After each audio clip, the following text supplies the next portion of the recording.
Mayong adlaw dira kol. Tirada na to dira. Wa lagi. Tara, ugubanis ako diri. So, karong adlaw kol, magpalupad sa ta. So, moaday ni ang banana plantation diri banda sa mua sa Carmen, Davao del Norte.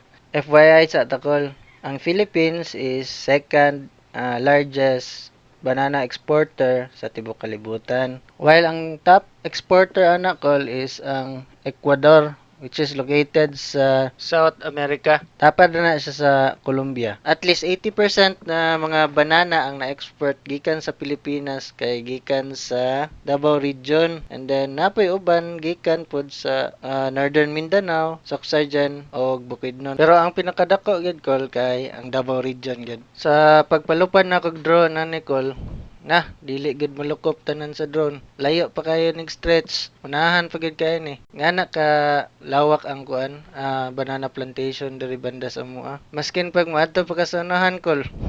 Dili gid nimo mahurot. Napa na sa unahan sa likod, natuyok ang drone. Puro sa makita ni mana, puro gina kasagingan. Kanang pang-export na saging. Nindot gid dira magtaguanay kol kay sus di gid ka makitaan dira ba. Sa kasimana guro di ka makitaan. Unya kol, mora to. Salamat sa pagtambay. Kita-kit sa next vid. Daghang salamat.